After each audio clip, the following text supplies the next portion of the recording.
ये लो भैया, आपकी 1 कप चाय। Thank you.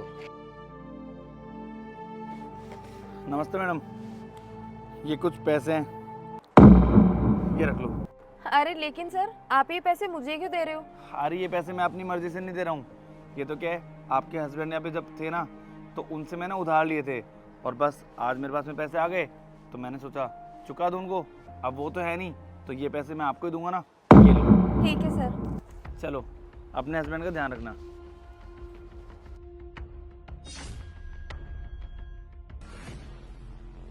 आंटी, हाँ बेटा, क्या हुआ?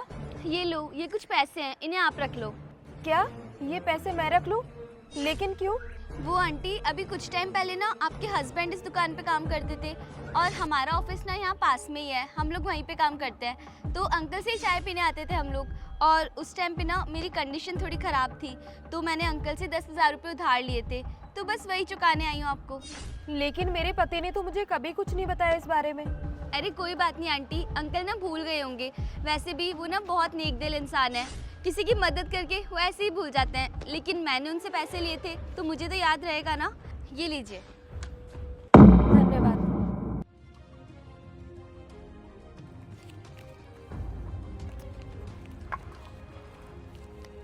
वैसे आंटी जी कितने रुपए हो गए आपके?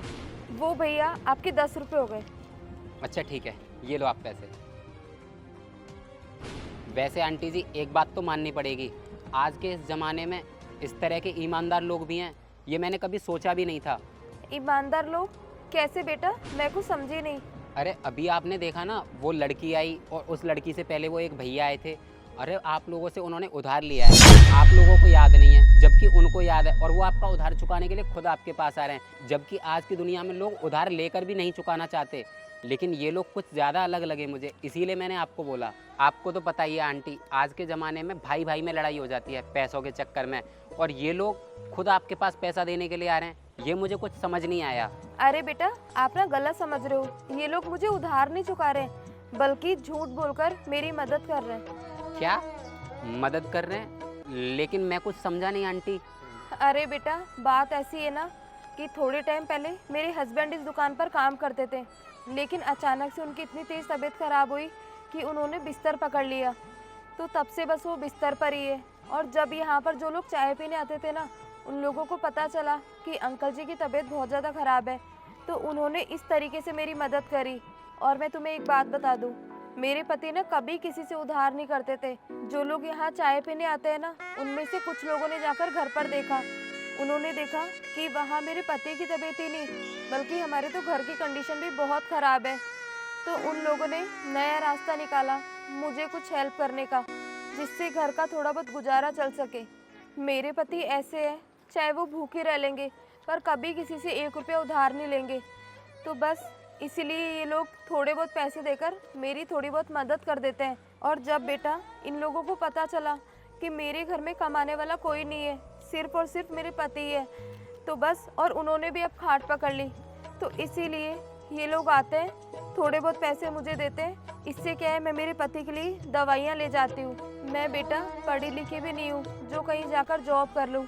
अब जैसे तैसे ये छोटी सी दुकान चला लेती हूँ, इससे कुछ पैसे आते हैं और थोड़े बहुत ये लोग हेल्प कर जाते हैं। बस उसी से मेरे पति का इलाज करवा रही हूँ। और क्या ही करूँ बेटा, मैं बहुत मजबूर हूँ। मैं बस पेट पालने के लिए कुछ तो करना पड़ता ही है ना, बस इसीलिए ये सब काम कर रही हूँ मैं।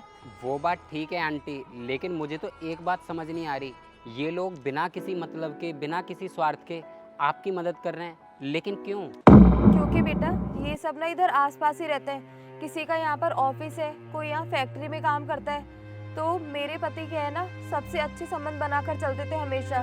कभी उन्होंने किसी से लड़ाई नहीं की और हमेशा दूसरों की मदद ही करी है। तो आज बस इसीलिए वो लोग थोड़ी बहुत हेल्प करने के लिए आ जाते हैं। कहते हैं ना कि अगर हम किसी का अच्छा करेंगे तो हमारे साथ कभी गलत नहीं हो सकता। बस इसी वजह से मान लो, या फिर भगवान का कोई फरिश्ता समझ लो, कि वो लोग मेरी थोड़ी बहुत मदद कर देते हैं और मैं घर का खर्चा भी चला लेती हूँ, बच्चों को भी पढ़ा लेती हूँ और मेरे पति के लिए दवाइयाँ भी ले लेती हूँ। क्योंकि आजकल की इतनी महंगाई के दौर में एक अकेली माँ कुछ भी नहीं कर सकती है। और अगर कोई मेरी मदद ना करे तो केवल चाय बना के और ये सब चीज़ें बेचकर तो मैं मेरे घर का खर्चा भी नहीं चला पाऊंगी, तो इलाज तो कहाँ से ही कराऊंगी। आंटी जी, मुझे ये बात जानकर सच में बहुत खुशी हुई कि आप अपने पति के लिए इतना सब कुछ झेल रही हो, वरना आज के टाइम की लेडीज इतना सब कोई नहीं करती। आप अपने पति की दवाइयों के लिए इतना सब कुछ मैनेज कर रही हो, ये दुकान चला रही हो। बाकी लेडीज़ों को आपको देखकर सीखना चाहिए कि बुरे टाइम में अपने पति का साथ छोड़ना नहीं, साथ देना चाहिए। वैसे आज आपसे मुझे एक चीज़ सीखने को मिली, अगर आप किसी का भला करोगे तो भगवान आपका भला करेगा। और हाँ आंटी जी, ये लीजिए कुछ पैसे हैं, आप रख लीजिए, प्लीज़ मना मत करिएगा, मेरी तरफ से आपके लिए थोड़ी सी हेल्प। अरे नहीं नहीं बेटा, आप ये पैसे रहने दीजिए। मैंने आज से पहले आपको कभी नहीं देखा। आप तो पहली बार ही मेरी दुकान पर चाय पीने के लिए आए हो। अरे तो क्या हुआ, मैं भी तो आपके बेटे की तरह हूँ, तो आप ये पैसे रख लीजिए और बिना किसी टेंशन के अपनी अच्छे से दुकान चलाइए। टेंशन मत लो, अंकल जी जल्दी ठीक होकर और अपनी दुकान पर आएंगे। ये लीजिए आप पैसे रखिए। और हाँ, अगर आपको कभी भी किसी चीज़ की ज़रूरत हो तो आप मुझे बता दीजिएगा। ये जो राइट वाला घर है ना, ये मेरा ही है, मेरा नाम बोल देना तो वहाँ कोई भी आपसे मुझे मिला देगा। ये लीजिए अब। ठीक है बेटा, भगवान आपका हमेशा भला करे। ठीक है आंटी जी, अब मैं चलता हूँ।